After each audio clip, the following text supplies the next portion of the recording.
People don't leave bad jobs, they leave bad managers. We've all heard it, we've all lived it, but it's a trope for a reason. And when you're the leader being left, it's hard not to take that a little personally. After all, managing people is really hard, and our teams rarely have visibility into the real scope of work involved. We're often so busy keeping our timelines running on track that it's easy to deprioritize the human connection and support your team needs from you.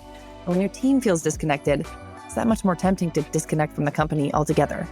My guest today is PM coach Nancy Chu. With over 20 years of experience in product, Nancy has led product teams for major companies like Meta and Roku, and she's seen how interpersonal dynamics affect product teams at every level, including business outcomes.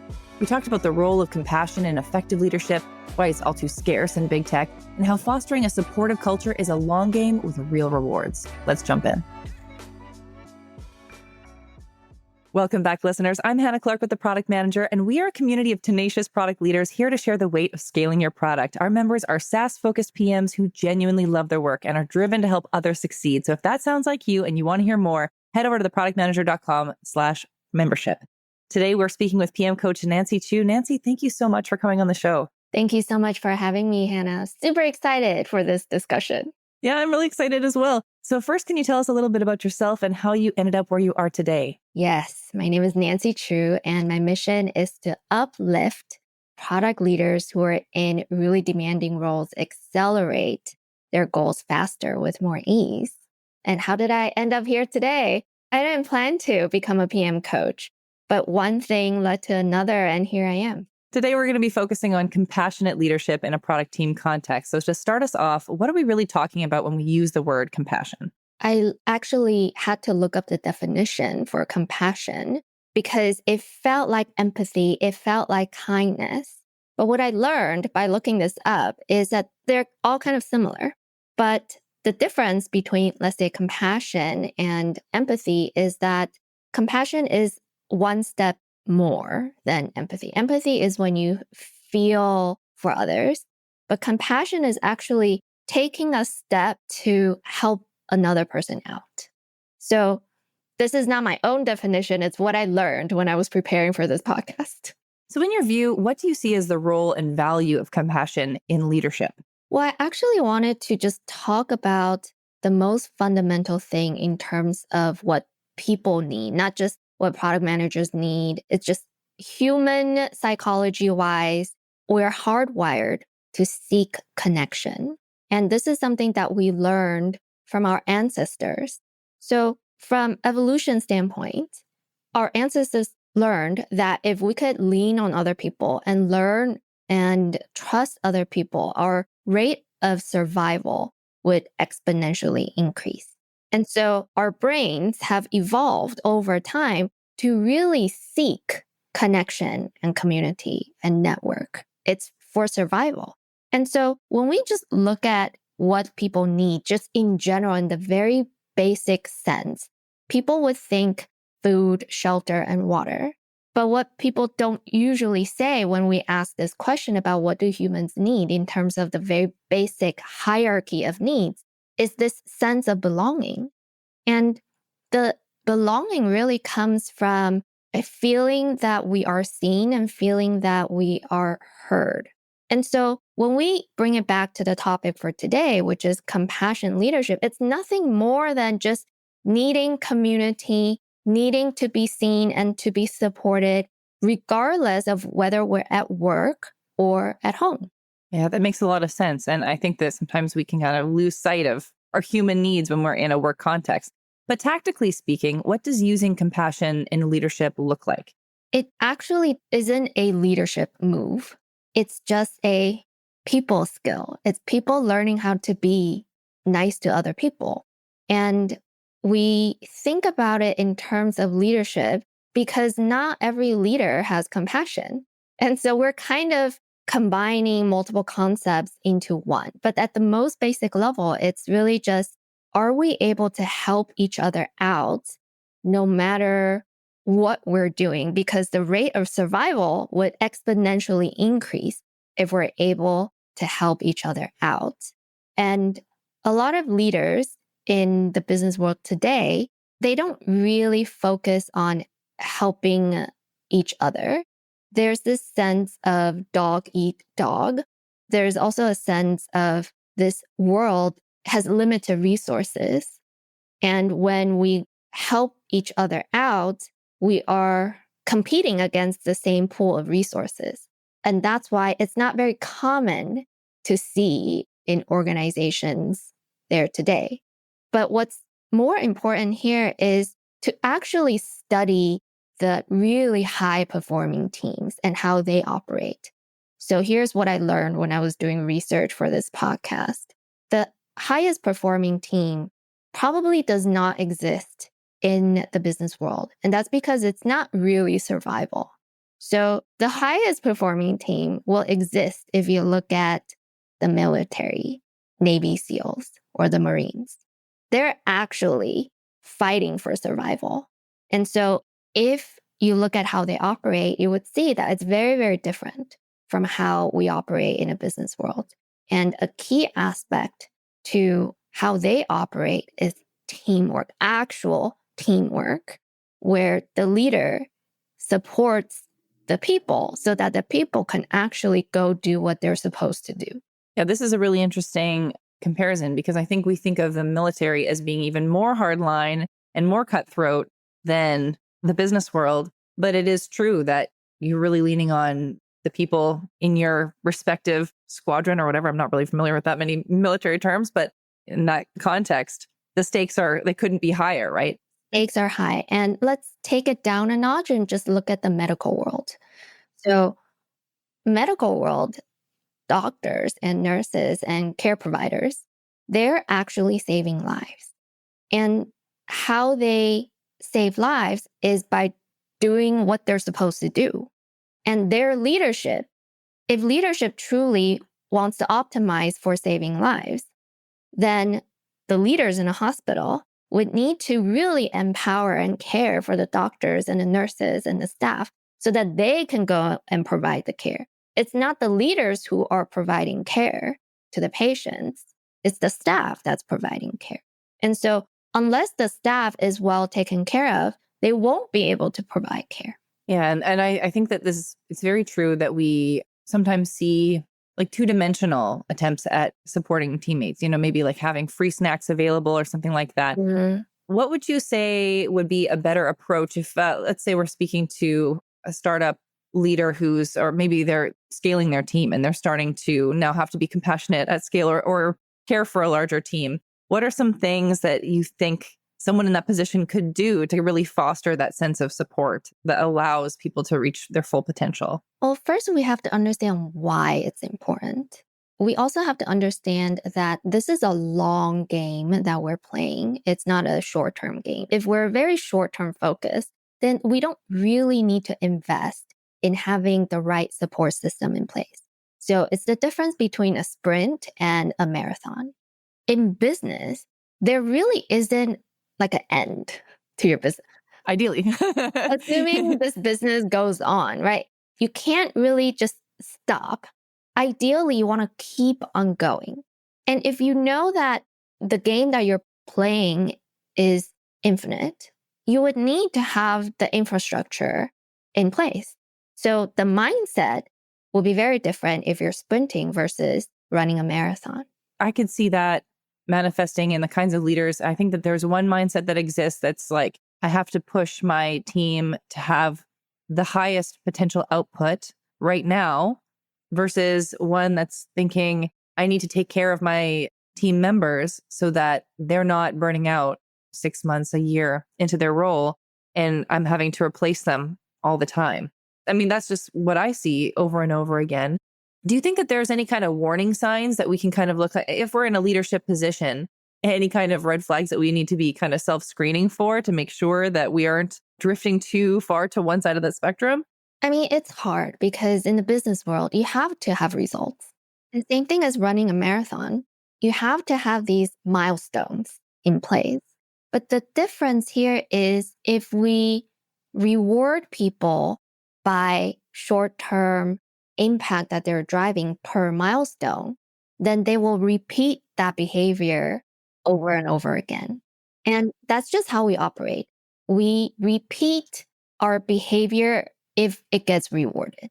And so you could reward people based on impacts, and or you could reward people based on behavior. And at the end of the day, the hypothesis here is that there's certain types of behavior that allows people to play the long game. And you might not be able to see short-term gains. It's kind of like investing in the stock market. When you invest, you have a plan to invest for a certain time horizon. And if it's short-term focused, your choices in investment would be more conservative. But if you're investing for longer term, let's say 10 years or 20 years, you would be making different types of choices. So same thing here, when you're in a leadership position, when you invest in the people, you want to think, is this short-term focused or is it long-term focused? Most of the leaders out there have a shorter term focus. It makes sense because right now, I think most of us need to operate under, what is going to get us in a competitive position right now, because this is a world that changes so quickly. And there's always new competitors and new technology that comes out that threatens our business. I feel it's very tempting to take a reactive approach. How do you think a good leader finds the balance between keeping their eye on the short term while also managing and being accountable for the short-term goals that are critical for business survival? Yeah, it's to be very intentional on what you're doing. So it's perfectly fine and reasonable to be in survival mode. If we have to survive, then we make certain decisions out of survival needs. So my favorite framework when it comes to survival and just hierarchy of needs is the Maslow's pyramid. And so at the bottom of the pyramid, you have your fundamental needs. And in human terms, it's really just food, water, and shelter and belonging. In business terms, it's can we survive this quarter? And it's okay to be in that mode, but just be very intentional about it. And knowing that once we're out of survival mode, we don't always have to make the same decisions the same way. But I don't know that the leaders are actually intentional about the choices that they're making. This episode is brought to you by Sprig. What if your product team knew exactly what to build to achieve your toughest goals, like increasing conversions or boosting engagement? Meet Sprig, a product experience platform that generates AI-powered opportunities to continuously improve your product at scale. First, Sprig captures your product experience in real time through heat maps, replays, surveys, and feedback studies.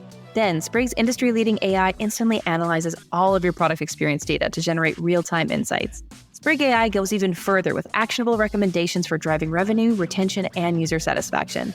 Join product teams at Figma and Notion by uncovering AI-powered product opportunities at scale. Visit sprig.com/theproductmanager to book a demo and get a $75 gift card.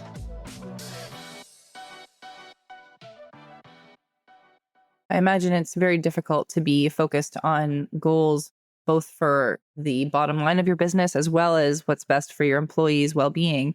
I think that's probably just a constant challenge for any leader of any level. Right. It also means as an employee, when you join an organization, you want to know if this organization is in survival mode or not.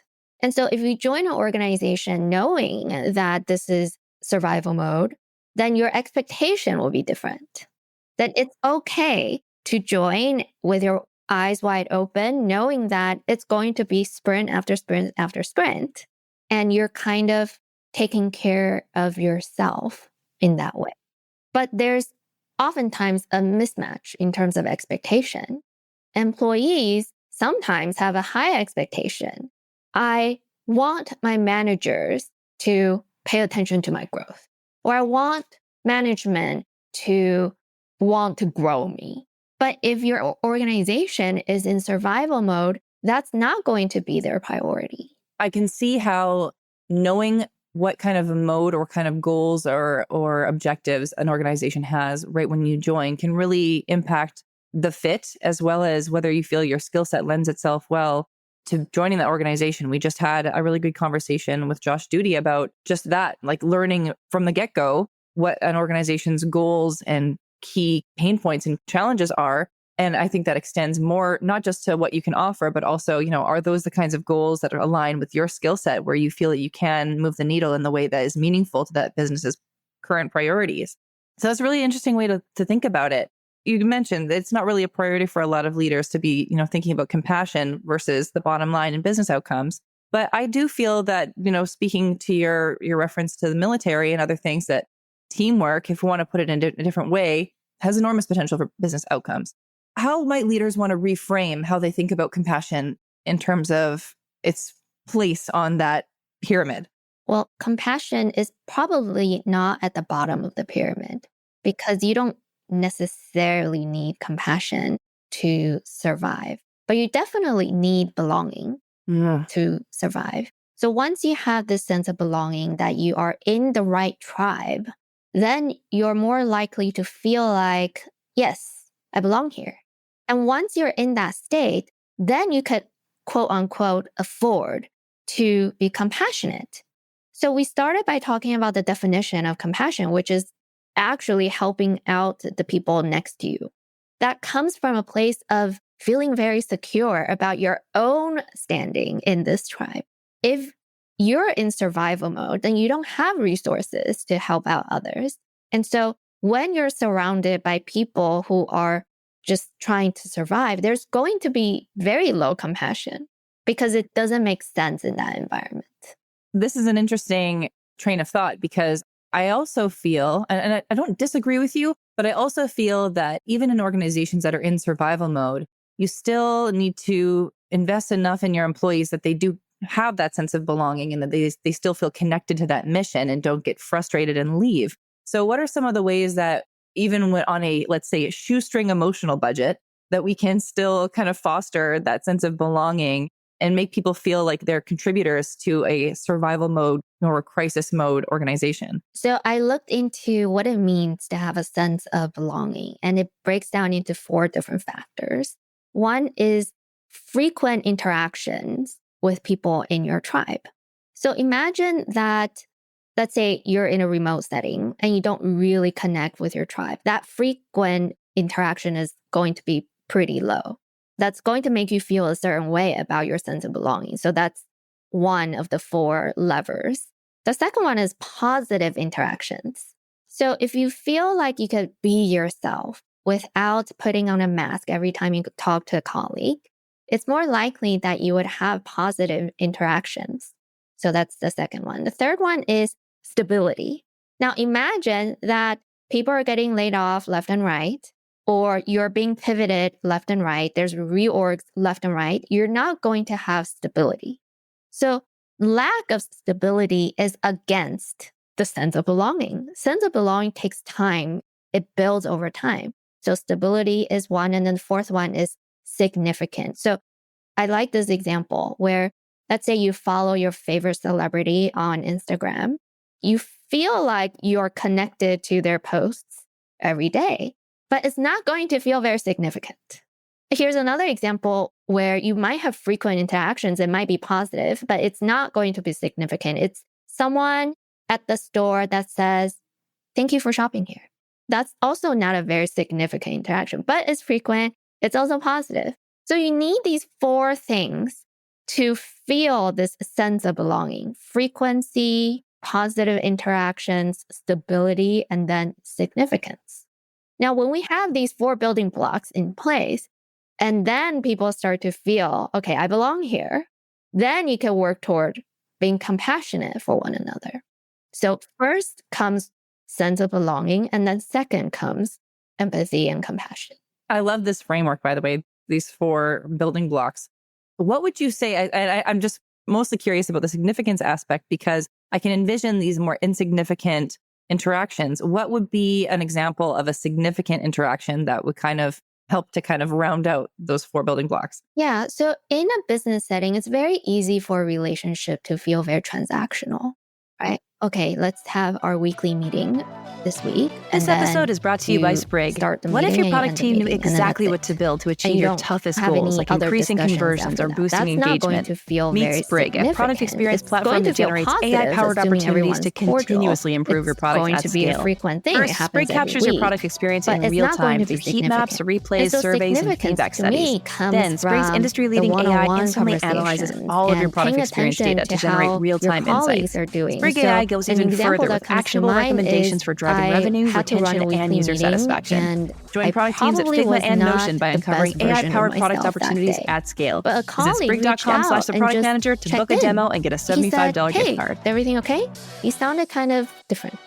That simple exchange made me feel like, oh my gosh, I am seen. People actually cared, right? So it's that level of interaction that you could have in a business setting that will really contribute to the 4 blocks that would ladder up to sense of belonging. That's a great example. And I do think that often we get so caught up in the minutia of our role that it's difficult to kind of take the time to acknowledge whether it's that someone was off that day or that they made a contribution that was really significant. And I know that there are some tools that can be integrated as well, into Slack or whatever to help make that more of a systematic thing and encourage people to share more. But I like that thinking about that as something that's fairly critical in allowing people to feel involved, to feel that they belong with an organization. I had a very interesting experience with my assistant. So I am in a business with one person, but I recently decided I need help. So I started working with an assistant, and I didn't think that much about how I could welcome my assistant, and I didn't really plan to really optimize for this relationship.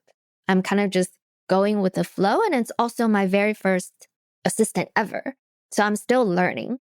And then because I really like to have a sounding board, and I like to ask for her opinion. Oh, what do you think about this? What do you think about that? To me, that's a very normal type of interaction. But her response, I did not expect her to say, oh my gosh, thank you for asking me. And it turns out it's because when you work as an assistant, people assume that you would just execute and you would kind of just do the thing that you're told to do. But I was just asking her for her opinion, and it made a difference. And I didn't know that I would. So sometimes you don't really think about these little things that you do that could really move the needle. And by itself, it's probably not going to make a big difference. But every little interaction adds up over time. And that's how you build a relationship. That's how teamwork can be fostered and the sense of belonging.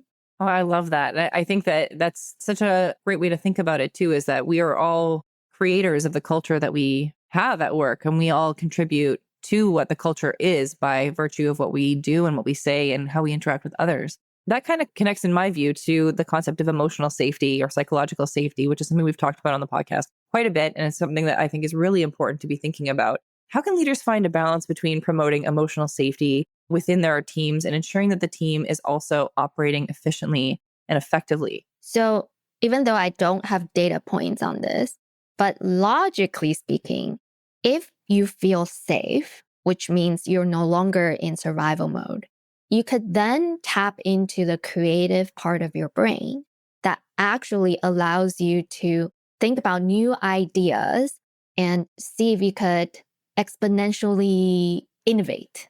Emotional safety and psychological safety allows us to operate above survival. And so in terms of the hierarchy of needs, that comes after you actually feel safe. And that's why emotional and psychological safety are so important. It's because when you're out of survival mode, when you know that you don't have a tiger chasing you, then you could actually climb the tree and get the apple that you really love. Like if we're just thinking of cavemen and women terms. Yeah, I'm following. Right. So apple on the tree is like a nice to have. You don't need the apple to survive, but it's really delicious. But as soon as there's a tiger behind you Or as soon as there's a tiger by the tree, you're going to run. You would abandon all your dreams. You would abandon all the creative ideas that you might have because you're in survival mode.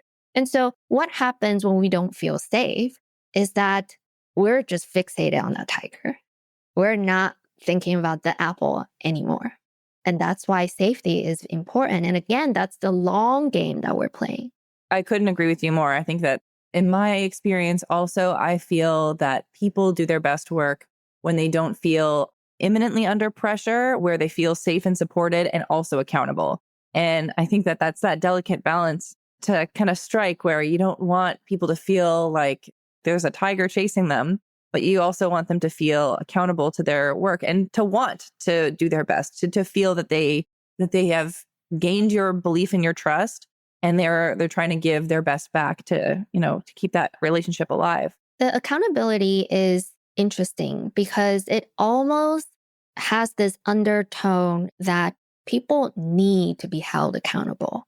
But in the perfect world, in an idealistic world, you don't really need to hold people accountable because everyone is already accountable for themselves and for the team.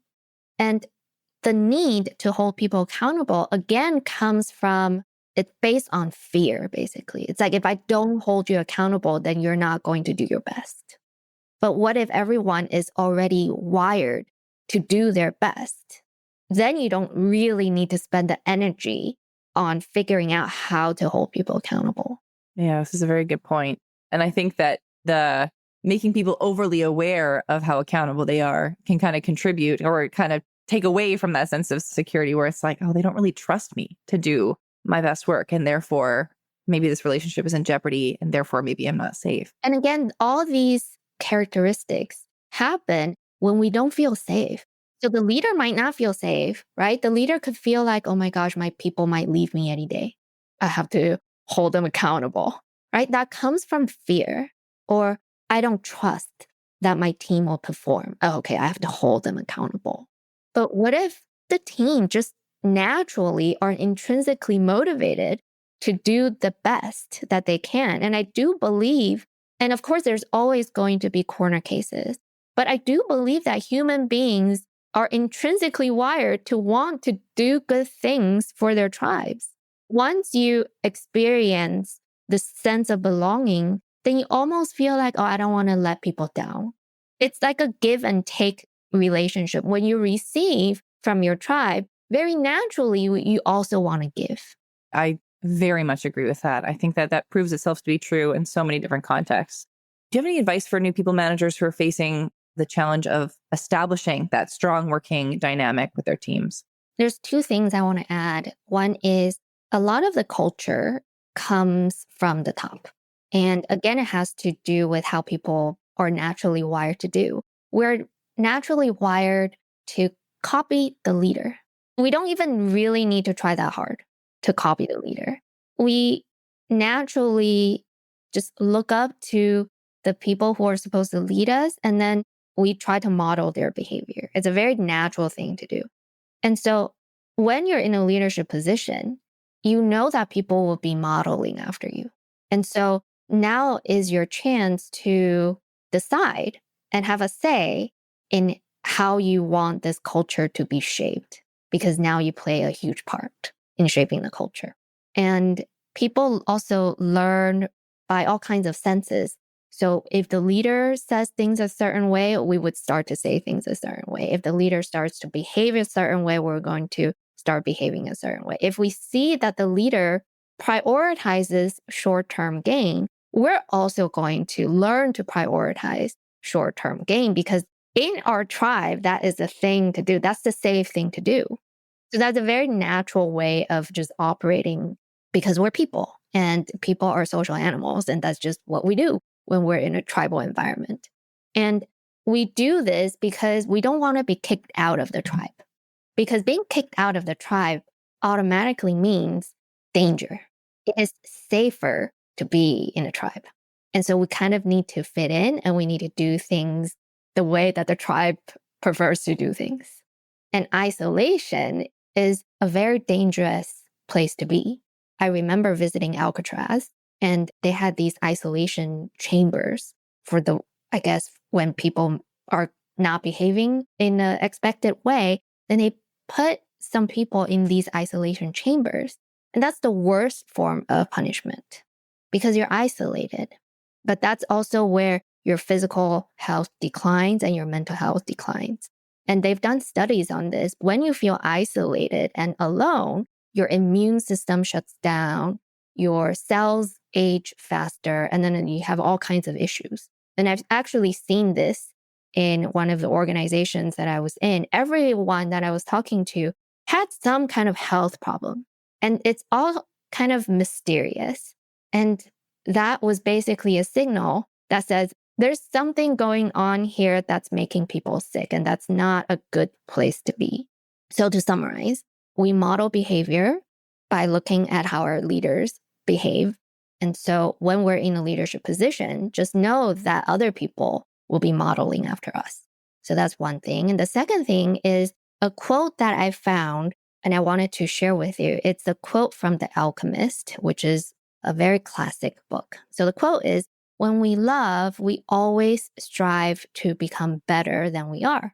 And when we strive to become better than we are, everything around us becomes better too.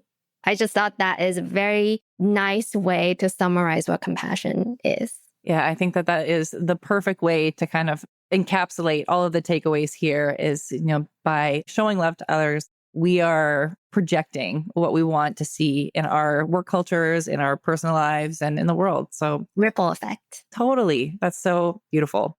Thank you so much for joining us. This has been very almost meditative. I really have enjoyed this conversation. Where can people follow you online? Follow me on LinkedIn. That would be the best place. Wonderful. Thank you so much, Hannah. Thank you. Thanks for listening in. For more great insights, how-to guides, and tool reviews, subscribe to our newsletter at theproductmanager.com/subscribe. You can hear more conversations like this by subscribing to The Product Manager wherever you get your podcasts.